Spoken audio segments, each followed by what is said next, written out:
Welcome to Diwakar physics. चलिए हम calorimetry का न्यूमेरिकल सॉल्व करेंगे। तो ये क्वेश्चन मैंने लिख के रखा है। Liquids A and B are at 20 degree and 30 degree Celsius. When mixed in equal masses, the temperature of the mixture is found to be 26 degree Celsius. Find the ratio of their specific heat capacities.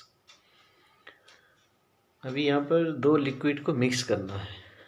तो जब भी दो liquid को या if we mix two substances at different temperature, then one body will lose heat and other will gain heat. So then which body will lose heat here? So 30 degree Celsius जो higher temperature में है that will lose heat and the body at lower temperature will gain heat. Then heat lost by hot body is equal to heat gained by cold body. तो ये usual process है। तो इसी को हम use करेंगे heat lost by hot body and heat lost bye cold body. ये equal करेंगे, फिर हम जो चाहिए हमें वो हम निकाल पाएंगे। तो ये बेसिक स्ट्रक्चर है। अभी दूसरा प्रॉब्लम ये है कि जब हीट लॉस्ट होगा then how much heat is lost. तो उसका फॉर्मूला होता है Q is equal to MC delta T। ये हम यूज़ करेंगे इसमें। और एक फार्मूला है Q is equal to heat capacity into delta T।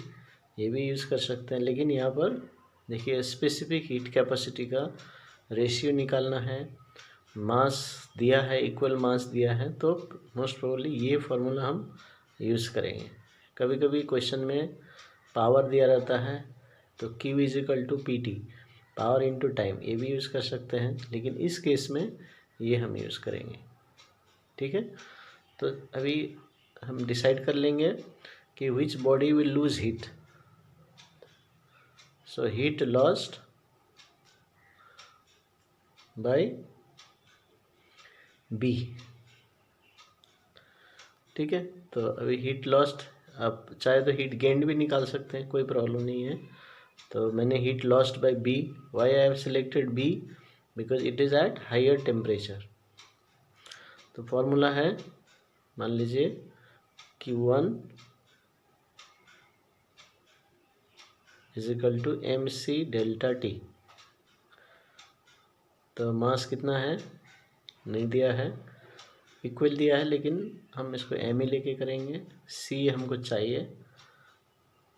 Delta T कितना होगा, जब B का देखिए, B का इनिशियल टेम्परेचर देखना है और फाइनल टेम्परेचर देखना है।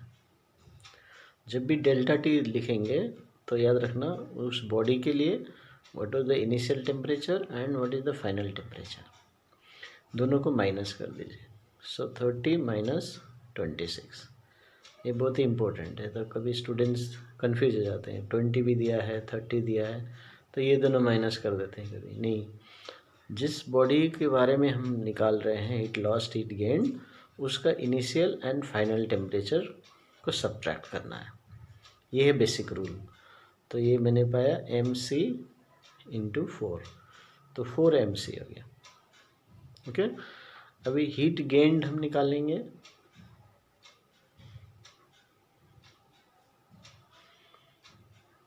Bye A। तो हीट गेन्ड बाय A कितना होगा, विच फार्मूला, तो इसका भी एक ही फार्मूला होगा MC डेल्टा T। तो मैं क्या करूँगा, इसको मास M ही है, देखिए इक्वल मास है। ठीक है, तो मैं M यहाँ लिया तो यहाँ भी M ले लेता हूँ। C दूसरा होगा because different substances have different specific heat capacities, तो इसलिए मैं यहाँ C डैश ले लेता हूँ, या आप C1 C2 भी ले सकते हैं, just to make it different. यही आपको ध्यान रखना है। डेल्टा T, अभी डेल्टा T कितना होगा A के लिए, फिर वही बात है, इनिशियल टेम्परेचर 20 और फाइनल टेम्परेचर है 26। तो A का देख लीजिए, A का इनिशियल टेम्परेचर कितना है एंड A का फाइनल टेम्परेचर कितना है, then you subtract them. 26 minus 20, तो इसमें बड़ा जो है उससे माइनस करना है।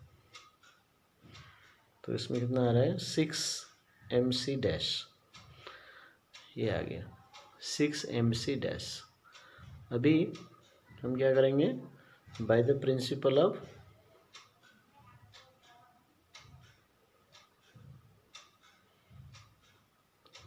कैलोरीमेट्री। तो प्रिंसिपल ऑफ कैलोरीमेट्री क्या है, heat lost is equal to heat gain, है ना। तो इसलिए पहले मैं ए का लिख लेता हूँ कि जब भी यहाँ ratio of their specific heat capacities, पहले ए दिया है तो ए लिख लीजिए पहले। तो 6 mc dash equals to 4 mc। तो ये देखिए कैंसिल हो गया, मास मास, फिर आप सी डैश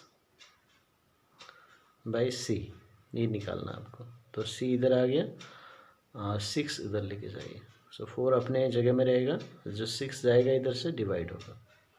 सो 4/6, तो ये हो गया 2/3। So therefore C dash is to C is equal to 2:3। तो ये आंसर हो गया। तो इस तरह से आपको निकालना है, ठीक है। अभी आप चाहें तो ये मैंने डिटेल में समझाया, इसका मीनिंगफुली आपको बेसिक आपको समझ में आ गया। ये मेथड आप दूसरे क्वेश्चन में भी यूज़ कर सकेंगे। तो अभी इसको तो जल्दी से भी कर सकते हैं। जैसे आप चाहें तो heat lost is equal to heat gain, है ना।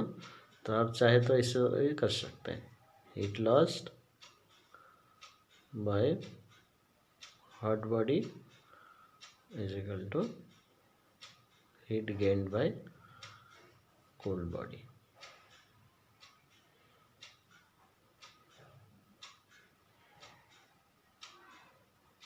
तो डायरेक्टली आप स्टार्ट कर सकते हैं। तो हीट लॉस्ट क्या हो जाएगा, mc डेल्टा टी, और इसमें ले लीजिए m dash c dash delta T dash. ये अलग बॉडी है इसलिए अलग अलग लगा दिए, ठीक है। तो अभी m कैंसिल कर दीजिए, यहाँ लिख सकते हैं m is equal to m dash equal है, c मालूम नहीं है, डेल्टा टी, ये हॉट बॉडी का डेल्टा टी कितना है, हॉट बॉडी तो b है ना, b हमने देखा था। तो b का है 26 और बाद में पहले 30, तो 30 माइनस 26 जैसे मैंने समझाया। और सी डैश और कोल्ड बॉडी का टेम्परेचर है 20 डिग्री, बाद में 26, तो 26 माइनस 20, फिर ये आ गया 4c is equal to 6c dash. तो फिर आप c डैश 6/4 3/2 3:2 ये भी ले सकते हैं, या इसमें यदि आपको ऐसे आ गया c डैश बाई सी भी निकाल सकते हैं। c dash by C is equal to,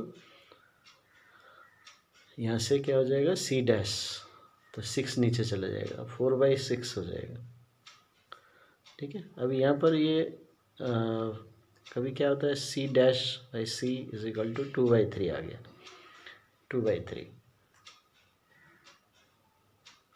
देखिए कभी आईसीसी में क्या होता है, सपोज एक बच्चे ने निकाला 3:2 और दूसरे ने निकाला 2:3। अभी कौन सा आंसर सही होगा, तो इसमें दोनों ही आंसर सही माना जाएगा, है ना। लेकिन क्योंकि यहाँ पर क्या है, ये है c/c डैश 3:2 और यहाँ c डैश बाई सी 2:3, तो दोनों ही राइट है। यदि कोई निकालता है c/c डैश 2/3 तब गलत हो जाएगा, ठीक है।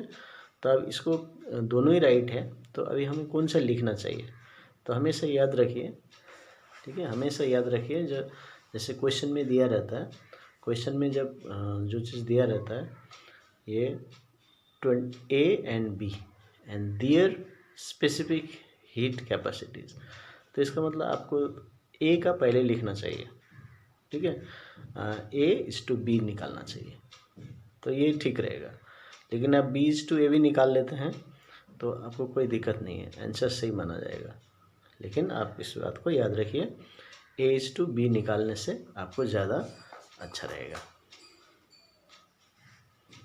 देखिए अभी यहाँ पर मैंने क्या निकाला, C':C2:3 निकाला है ना, क्योंकि C' क्या है, कोल्ड बॉडी का।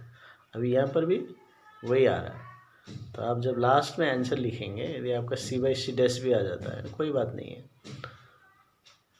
3:2 भी आ जाता है, तो फिर से आप C'/C उल्टा कर दीजिए, रेसिप्रोकल कर दीजिए 2:3। ठीक है। और लास्ट में आप और भी क्लेरिफिकेशन के लिए इसे लिख सकते हैं, C/A=C/B = 2:3। तो ये भी लिख सकते हैं, इस तरह से लिख सकते हैं। क्लियर हो गया, A का स्पेसिफिक कैपेसिटी B का स्पेसिफिक कैपेसिटी 2:3 आप आ गया, तो ऐसे भी लिख सकते हैं। तो हमेशा याद रखिए, जो पहले सब्सटेंस दिया है उसका पहले लिखने से ज़्यादा बेटर रहेगा। ठीक है, ओके। तो इस तरह से आप सॉल्व कर सकते हैं। Thank you.